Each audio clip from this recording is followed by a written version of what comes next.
Hello everyone, welcome to my YouTube channel Source of Study and today's class of Current Affair of September 2022 Part 1। जैसे कि आज current affair की first class है तो current affair की importance के बारे में थोड़ा सा जान लेते हैं कि करंट अफेयर एग्जाम्स में कितना वैल्यूएबल है, कितना इंपॉर्टेंट है। तो आप चाहे किसी भी एंट्रेंस एग्जाम की प्रिपरेशन कर रहे हैं, चाहे यूपीएससी हो, बीपीएससी हो, एसएससी हो, यूजीसी नेट हो, तो यूजीसी नेट में भी आजकल क्वेश्चन करंट अफेयर से रिलेटेड क्वेश्चंस आपको मिल जाते हैं।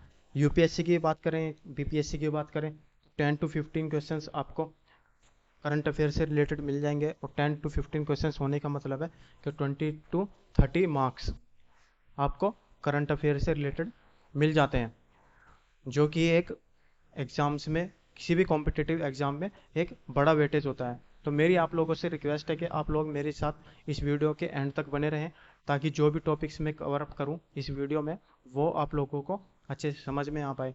इस वीडियो के एंड में आपको एक क्वेश्चन बैंक मिलेगा जो कि टॉपिक से रिलेटेड होगा, यानी कि उसमें जो क्वेश्चंस होंगे वो इस टॉपिक से रिलेटेड क्वेश्चंस होंगे, जिनके आंसर्स आप कमेंट बॉक्स में दे सकते हैं। तो चलिए वीडियो को स्टार्ट करते हैं। So, the first topic is Jharkhand CM issue, the representation of people act। ये टॉपिक काफ़ी न्यूज़ में रहा था क्योंकि इलेक्शन कमीशन ऑफ इंडिया ने जो झारखंड के गवर्नर है उनको रिकमेंड किया था कि जो चीफ मिनिस्टर हैं हेमंत सोरेन झारखंड के, उनको डिस्क्वालीफाई कर दिया जाए under section 9A of the representation of people act, क्योंकि उनके अगेंस्ट 2021 में यानी कि 2021 में एक माइनिंग लीज केस स्टार्ट हुआ था और उन पे माइनिंग लीज केस के एलिगेशंस लगे थे। तो सेक्शन 9A यहाँ पे थोड़ा सा इंपॉर्टेंट हो जाता है। तो सेक्शन 9A क्या बात करता है? तो section 9 in the representation of people act 1951 refers to disqualification for corruption and disloyalty, यानी कि किसी भी चीफ मिनिस्टर के या किसी भी एमएलए के अगेंस्ट अगर कोई करप्शन या डिसलॉयल्टी का एलिगेशन लगता है तो उसको सेक्शन 9 के तहत डिस्क्वालीफाई कर दिया जाएगा। ये क्लोज है जो कि 9 सेक्शन 9 बात करता है। A person shall be disqualified if and for so long as there subsist a contract entered into by him in the course of his trade or business with appropriate government for the supply of goods to or for the execution of any work undertaken by that government। Disqualification की बात हुई है तो qualification भी important हो जाता है कि कॉन्स्टिट्यूशन चीफ मिनिस्टर की क्वालिफिकेशंस के बारे में क्या बात करता है। So constitution of India does not contain any specific procedure for the selection and appointment of the chief minister। Article 164 only express that chief minister shall be appointed by governor, but the governor is not free to appoint anyone as the chief minister। It means the governor has to appoint the leader of the majority party in the state legislative assembly। Constitution ऐसा कोई भी specific procedure contain नहीं करता जिसमें chief minister के selection की या appointment की बात होती हो, लेकिन आर्टिकल 164 ये कहता है कि चीफ मिनिस्टर जो अपॉइंट किया जाएगा वो गवर्नर के द्वारा अपॉइंट किया जाएगा। लेकिन गवर्नर भी अपनी मर्जी से किसी को चीफ मिनिस्टर अपॉइंट नहीं कर सकता है, क्योंकि लेजिस्लेटिव में जो मेजोरिटी पार्टी का लीडर होगा वही चीफ मिनिस्टर अपॉइंट किया जा सकता है। सो क्वालिफिकेशंस क्या हैं? He must be a citizen of India, he should be a member of the state legislature, he must be of 25 years of age or more। 25 years से कम as नहीं होनी चाहिए। person who is not a member of state legislature can be appointed as chief minister for 6 months, very important point, within which time he should be elected to state legislature, failing which he ceases to be the chief minister। Next point, according to the constitution the chief minister may be a member of 2 houses of a state legislature। State legislature में जो state legislative council जो होता है, अगर कोई उसका member भी है तो वो भी चीफ मिनिस्टर अपॉइंट किया जा सकता है अगर किसी स्टेट में लेजिस्लेटिव काउंसिल है। अब बात आती है रिमूवल की, कि चीफ मिनिस्टर को कैसे रिमूव किया जा सकता है। तो फर्स्ट पॉइंट यहाँ पे इंपॉर्टेंट हो जाता है कि चीफ मिनिस्टर का जो टर्म होता है वो फिक्स नहीं होता है। ऐसा नहीं है कि 5 ईयर्स के लिए वो कंप्लीटली अपॉइंट कर लिया गया है। अगर बीच में कोई प्रॉब्लम क्रिएट होती है तो गवर्नर उसको डिसमिस कर सकता है। क्या पॉइंट्स हैं? ही holds the office during the pleasure of governor, but it does not mean that the governor can dismiss him anytime. He can only be dismissed by the governor if he loses the confidence of the assembly. अगर assembly का confidence motion जो होता है वो loss अगर होता है chief minister के लिए, तो ही गवर्नर चीफ मिनिस्टर को डिसमिस कर सकता है। नेक्स्ट टॉपिक क्या है? Controversy over Kerala's Lokayukta amendment bill. अभी रिसेंटली केरला असेंबली ने जो है लोकायुक्त अमेंडमेंट बिल पास किया है, तो ये काफ़ी न्यूज़ में रहा है। इन पॉइंट्स को आप थोड़ा सा ध्यान से पढ़ लें ताकि जो भी कंट्रोवर्सी रही थी वो अच्छे से क्लियर हो जाए। The Kerala Assembly passed the controversial Lokayukt Amendment Bill on 20th August, which seeks to make the executive the appellate authority over reports by the Lokayukt. The new amendments are regarding the competent authority. Amendments किससे regarding है? Competent authority से। जो competent authority अब कौन होगा वो हम 4th point में देखेंगे। 3rd पॉइंट क्या है? Kerala government argues that a provision in the original act is unconstitutional and has been amended. While earlier Lokayukt was empowered to direct governor to remove a CM or a minister found guilty of corruption. 4th point, it is claimed that this will lead Lokayukt to take unfavorable decision against the CM. Competent authority will now be the legislative assembly. अब competent authority कौन रहेगी? Legislative assembly रहेगी, not the governor. Governor नहीं रहेगा जैसे कि earlier act में था। Next point is the amendment will also empower the government to accept और reject the verdict of anti corruption body. Lokayukta क्या है? एक एंटी करप्शन बॉडी है, तो उसके जो भी निर्णय होंगे, जो भी उसके वर्डिक्ट होंगे, ये गवर्नमेंट पे डिपेंड करेगा कि वो उसको एक्सेप्ट करें या उसको रिजेक्ट करें। It will make Lokayukta a body for just making recommendations or sending reports to the government. तो लोकायुक्त अब क्या रह जाएगी? सिर्फ रिकमेंडिंग बॉडी रह जाएगी या फिर गवर्नमेंट को रिपोर्ट्स भेजने वाली बॉडी रह जाएगी। The legislative assembly will become a competent authority for reviewing report against the chief minister. Last point is if a cabinet minister is inducted in a Lokayukta report, the chief minister will be the reviewing authority, while the speaker of house will become the competent authority in the case of legislator.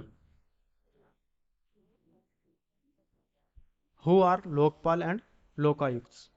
Lokpal जो होता है वो central body है और लोकायुक्त जो है वो एक स्टेट बॉडी है। इन दोनों में थोड़ा सा कंफ्यूजन ना रहे आप लोगों को। The Lokpal is a body which will inquire into allegations of corruption. It is basically an investigative body whose task is to conduct fair investigation and prosecution of cases of corruption. Mainly किसके लिए है? Corruption के लिए है, anti corruption body है।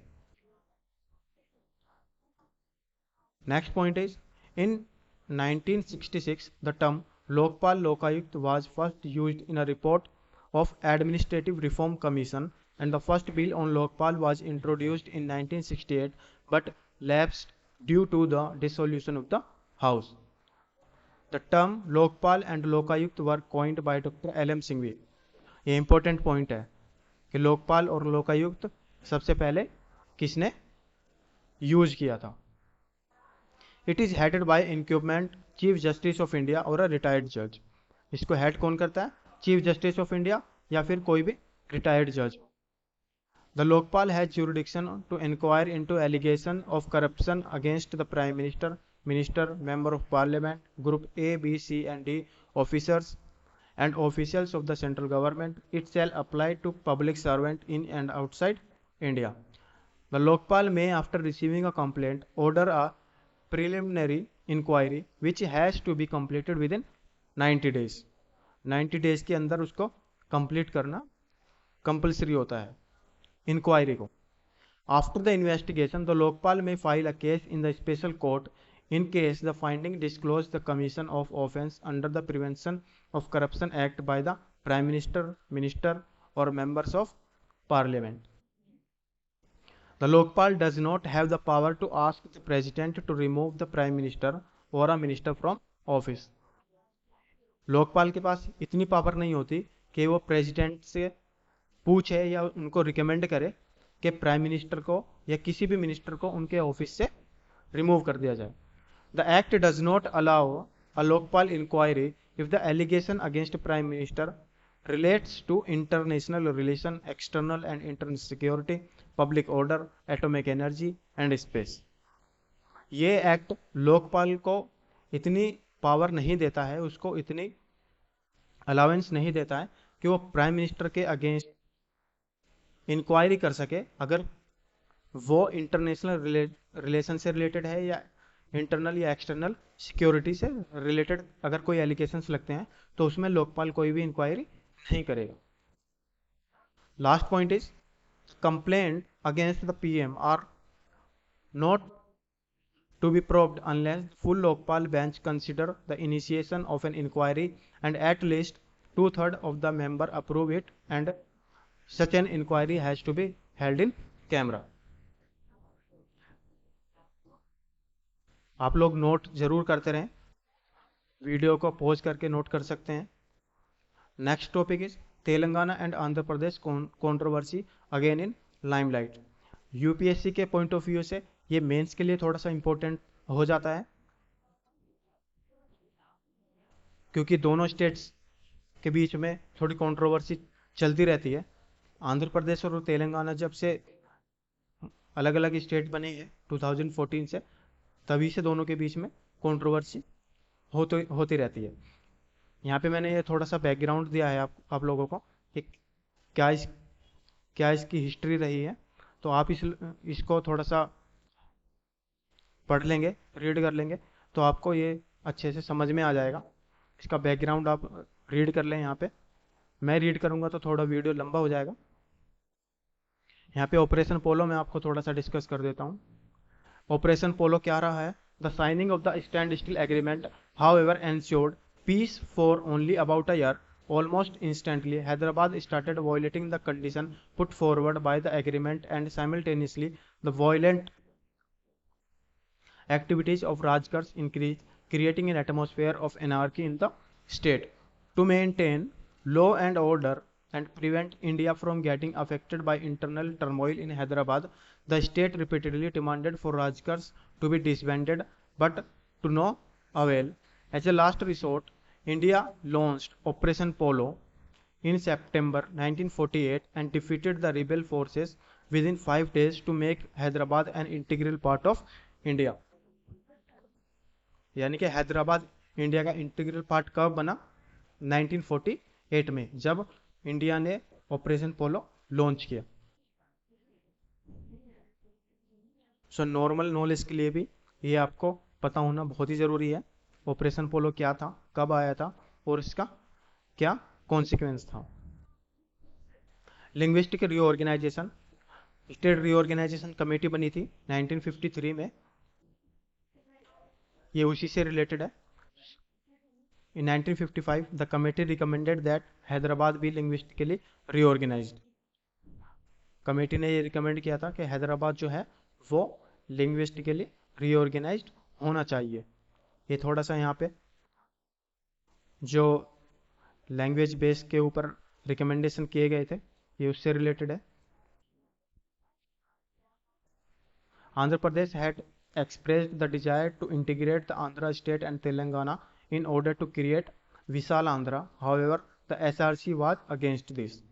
The committee suggested the idea of maintaining Telangana as a separate state till 1961, where post-general election the state could voluntarily vote to integrate itself with the Andhra state.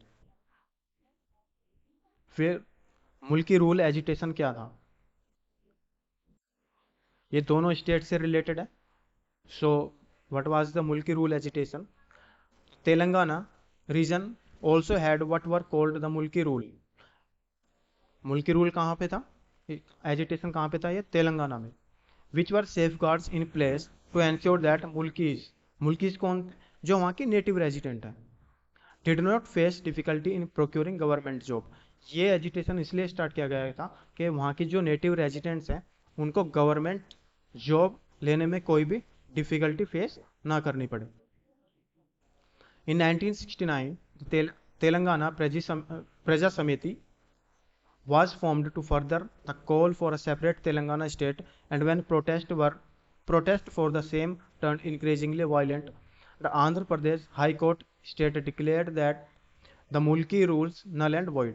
मुल्की rules को Andhra high court ने बिल्कुल null and void बता दिया। only for the decision to be stopped by divisional bench of the same court। फिर ये 1972 में क्या हुआ, सुप्रीम कोर्ट ने जो है मुल्की रूल्स को अपहेल्ड कर दिया, और जय Andhra movement asking for the separate Andhra state, जय आंध्रा मूवमेंट जो था वो एक सेपरेट आंध्रा स्टेट के लिए डिमांड कर रहा था।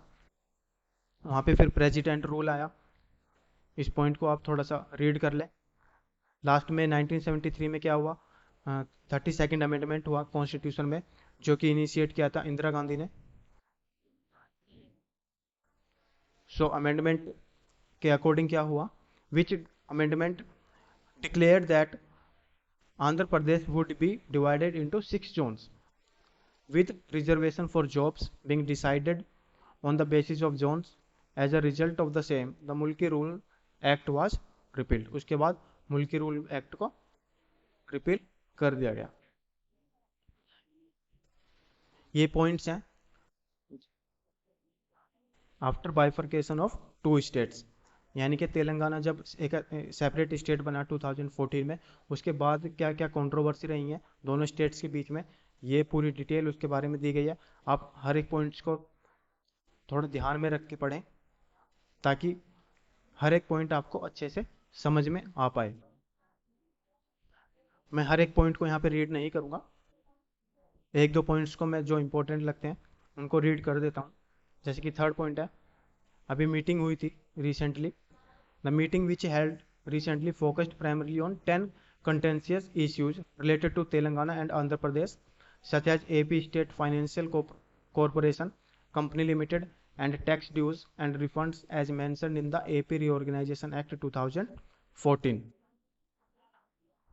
Telangana has been claiming that as per the provision of the AP State Reorganization Act, it has absolute control over the institutions located in Hyderabad. Andhra Pradesh has been demanding that the properties of this institution be divided on the basis of population ratio। जो भी property issue है दोनों states के बीच में, आंध्र प्रदेश ये चाहता है कि उनका जो डिवीजन हो वो पॉपुलेशन रेशियो पे होना चाहिए। Andhra Pradesh government has also been insisting on the division of AP Bhavan in New Delhi on the population ratio basis।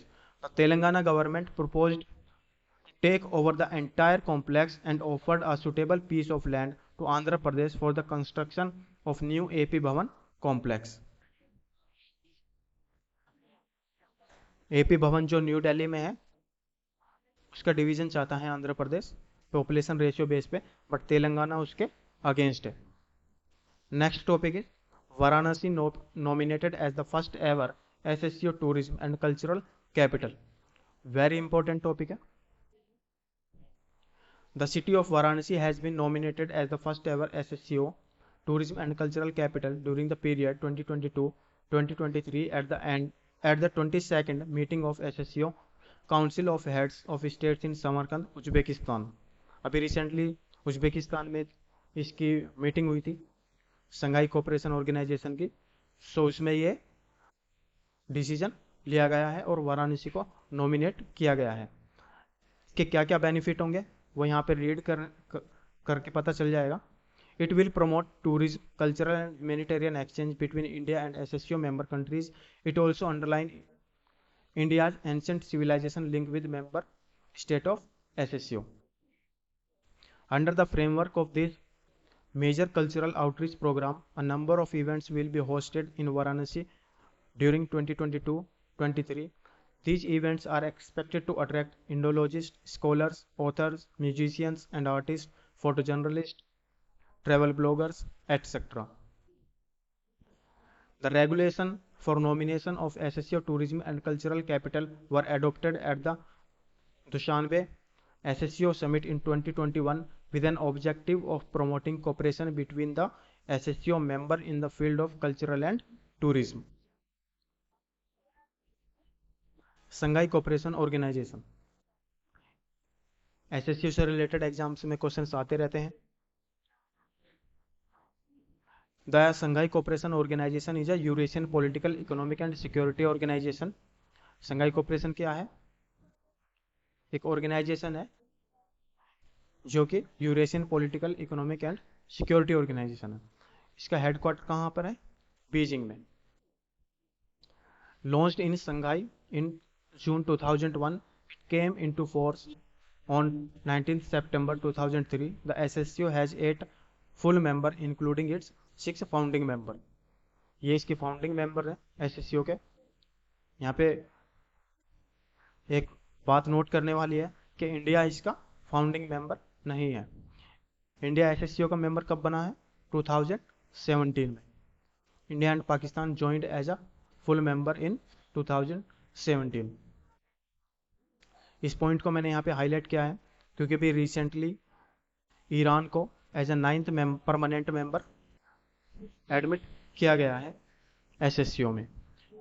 So Iran has been admitted as a 9th permanent member of SSO at Samarkand Summit 2022. These are the functions of SSO. The important function of SSO is to promote cooperation in trade, politics, research, the economy, technology, and culture among the member states, to maintain and ensure security, stability, and peace in the region. Now, the next topic is cheetahs at Kuno national park. ये general discussion है, यहाँ पर general points हैं, आप इसको थोड़ा सा read कर लें. मैं यहाँ पे क्यूनो नेशनल पार्क के बारे में थोड़ा सा आप लोगों को बता देता हूँ. So Kuno national park in Madhya Pradesh was established in 1981 as a wildlife sanctuary and it was later given the status of national park in 2018. ये भी पॉइंट इंपॉर्टेंट हो जाता है कि इसको नेशनल पार्क का स्टेटस कब दिया गया. एस्टेब्लिश तो हुआ था ये 1981 में, बट अब 2018 तक ये एक वाइल्ड लाइफ सेंचुरी थी, लेकिन 2018 में एक नेशनल पार्क बन गया है. It was named after Kuno river, one of the major tributaries of the Chambal river. यहाँ पर थोड़ा सा रिवर के बारे में भी जान लेना जरूरी है क्योंकि चंबल रिवर के ऊपर भी क्वेश्चन आ सकता है. क्यूनो रिवर इसकी ट्रिब्यूटरी है. So this river flows through the entire length bisecting the national park. This river not only helps in keeping a constant water supply in the area and irrigating the forest from inside out, but also gave this protected area its name. Kuno National Park is exclusive forest of Kardai, hair and salai trees. बहुत ही important point है क्योंकि ये trees करदाई, Kher and सलाई यहाँ पर एक बड़े amount में मिलते हैं. It is widely believed that Kardai tree which is found in abundance here turns green even with just presence of humidity in atmosphere even before the arrival of first monsoon shower. Next topic Ramakrishna mission awakening programme. Education minister ने ये programme को launch किया है recently, तो important हो जाता है. UGC net के पॉइंट ऑफ व्यू से भी बहुत इंपॉर्टेंट है. जो यूजीसी नेट का एग्ज़ाम होगा आने वाले टाइम में, उसके पॉइंट ऑफ व्यू से आप चाहे 2023 की अगर प्रिपरेशन कर रहे हैं किसी भी एग्ज़ाम की, तो उसके पॉइंट ऑफ व्यू से भी ये यहाँ पे इम्पोर्टेंट हो जाता है. तो इन पॉइंट्स को आप थोड़ा ध्यान से रीड करें कि प्रोग्राम की नीड क्यों रही और क्या क्या इसके फीचर्स हैं. मैं रीड कर देता हूँ. Union Minister for Education launched the Ramakrishna Mission Awakening Program. This program is an initiative to ensure personality development of a child in line with the philosophy of National Education Policy 2020. Program is for the student of class 1st to 5th. सिर्फ जो students 1st to 5th class के हैं उन्हीं बच्चों के लिए ये programme launch किया गया है. Ramakrishna Mission's Awakening program aims to enable children to build आत्मश्रद्धा यानी कि self esteem and make responsible choices. Ramakrishna Mission's Awakening program helps them to find solution for all problems of life. Program की need क्यों रही है? की goal of education is social transformation. Education का main goal क्या होता है? Social transformation. Second point, valuable and wisdom are more important than material wealth. Third point, value based education is important for building a future ready and socially conscious generation. About Ramakrishna Mission. Swami Vivekananda founded the Ramakrishna Mission in 1897. Through Ramakrishna Mission, Swami Vivekananda aimed to bring the noblest ideas to the doorstep of even the poorest and the meanest. Ramakrishna Mission works in the area of value-based education, culture, health, women's empowerment, youth and tribal welfare, and relief and rehabilitation. PM Shri scheme recently launch की गई है. Scheme क्या इसके features हैं उसके ऊपर थोड़ा सा डिस्कशन कर लेते हैं. Union cabinet approved the PM school for rising India scheme. ये इसकी फुल फॉर्म है. Prime minister school for rising India scheme, a new centrally sponsored scheme that aims the development of more than 14,500 schools across the country. The selection of PM Shri School will be done through challenge mode, for which schools would be required to self-apply on the online portal. A maximum of 2 schools, 1 primary and 1 secondary, senior secondary would be selected per block. Beneficiary oriented entitlement under Right to Education Act, 100% of PM Shri schools will receive science and math kits. Early childhood care and education including Balvatika and foundational literacy and numeracy. Next point, encouraging mother tongue यानी कि local language as medium of instruction using technological intervention to help bridge language barriers. Next point, saturation approach will be adopted to develop these schools with all modern facilities, science lab, library, ICT facility and vocational labs etc. will be provided to all the schools. The scheme will aim at delivering quality teaching for the cognitive development of students and creating and nurturing holistic and well-rounded individual equipped with key 21st century skills. The focus in PM Shri School will be on learning outcome of every child in every grade, and the reassessment of student will be based on conceptual understanding and application of knowledge in real life situation.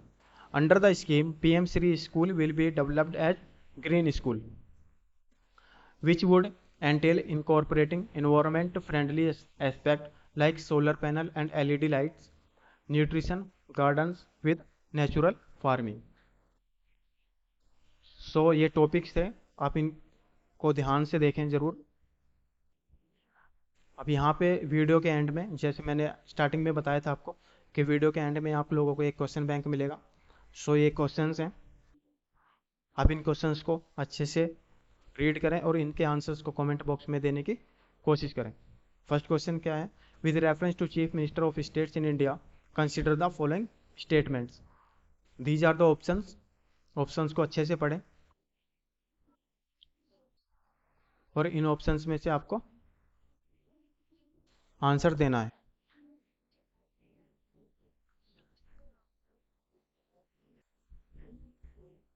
First option is Constitution of India mentions the specific procedure for the selection and appointment of the Chief Minister.